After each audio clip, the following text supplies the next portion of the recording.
देखिए, एक बात समझिए, रोपिएगा बबूल खाइएगा खजूर। कंगना जी चॉइस किसकी है? कौन नेता की चॉइस है? ऐसे ऐसे कंगना जी, अंगना जी, ऐसे ऐसे लोगों को हिला करके राजनीति करिएगा तो क्या पाइएगा? आप हमको बताइए ना। उसको आज़ादी का पता नहीं, किसी चीज़ का पता नहीं, तो कंगना और के बारे में इस देश को गंभीरता से कोई लेता ही नहीं है। और बीजेपी के पास कंगना टाइप के चीज़ों कुछ है ही नहीं।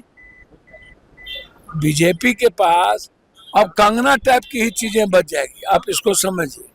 तो इसीलिए उसको ही मत लीजिए। सर, चंपई सोरेन ने भाजपा ज्वाइन कर लिया है सर, कैसे देखते हैं सर? हद हो गया भैया। अब चुनाव के समय में कोई यहाँ गिरा कोई वहाँ गिरा, भैया विश्वास टूट जाएगा दुनिया में। इस तरह के जो बिहेव है और जिस तरीके से चंपई सोरेन जी पर हेमंत जी ने विश्वास किया और अपने परिवार को नहीं बनाया, अपनी पत्नी को नहीं बनाया, अपने भाई को नहीं बनाया, एक वर्कर को बनाया। लोगों में जो अब विश्वास टूटता जा रहा है, इन्हीं आचरण और चरित्र के कारण। चंपई सोरेन जी को जिस तरीके से शिबू सोरेन जी ने सींचा, जिस तरीके से हेमंत जी ने एक वर्कर को मुख्यमंत्री बनाया, और उसके बाद देखिए भाजपा के पास कोई एजेंडा नहीं है।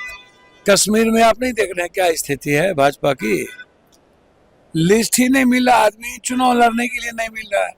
हरियाणा की भी स्थिति भाजपा की वही है, वो कह रहे हैं 6 दिन पहले ही चुनाव हम लड़ा देंगे। तो भाजपा पैसे के बदौलत तोड़ जोड़ घटाओ कोई अपनी, इसका मतलब साफ है कि भाजपा के पास अपना कोई नेता नहीं है।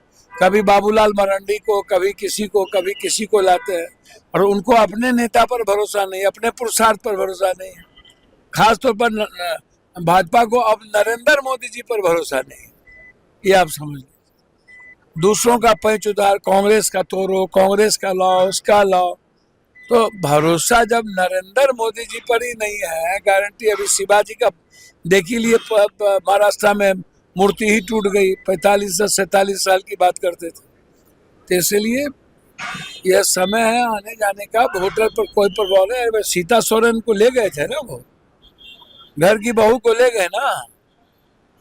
अब तो और भी जो ST SC हैं, दलित हैं, OBC है, EBC है, वो तो पूरा एकजुट हो चुका है हेमंत सोरेन जी के नेतृत्व में कि हेमंत सोरेन को मुख्यमंत्री बनाना। तो जितना तंग करिएगा, आज तक तो तंग ही करते रहे, जेल भी भेजे।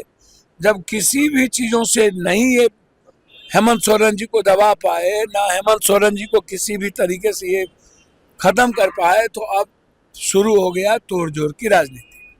जेपी कह रही है सर, TMC के नेता हैं कुणाल घोष, उन्होंने कहा है कि जो मूवमेंट छात्रों का या जो हालात बंगाल में दिख रहे हैं, इसके पीछे बीजेपी कांग्रेस सब मिली जुली भी है, एक साथ ना बनना मूवमेंट जो चल रहा है सबको। देखिए, एक बात समझिए, बीजेपी तो का जो सोशल मीडिया है, टूल्स है, जब सुप्रीम कोर्ट ने निर्णय ले लिया और जब CBI इंक्वायरी हो गई और जब सब कुछ सामने आ रहा है, पोलियोग्राफी हो रही है, तो आप हमको बताइए ना कि जिस तरीके से कहीं न कहीं बीजेपी का तो बैकअप है ही ना। बीजेपी प्रभोग तो कर ही रही है।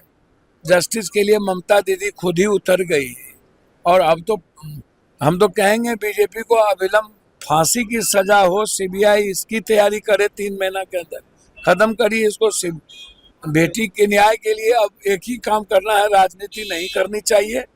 जहां भी बेटी का बलात्कार होता है, शोषण होता है, उसको फिनिश करना चाहिए। सर, तेजस्वी यादव ने ट्वीट किया है कि बिहार में तालिबान राज है, देखा गया है, एक मामला पेश आया है, एक चोर को पकड़ करके। मैं इस सब पे नहीं जाऊंगा। कौन क्या ट्वीट करते हैं, कौन नीतीश कुमार के बारे में क्या बोलते हैं, कौन क्या कहते हैं, भैया मेरा कोई लेना देना नहीं। हम आग्रह करेंगे कि बिहार की जो दुर्गति सब लोगों ने मिल के किया है, अब बिहार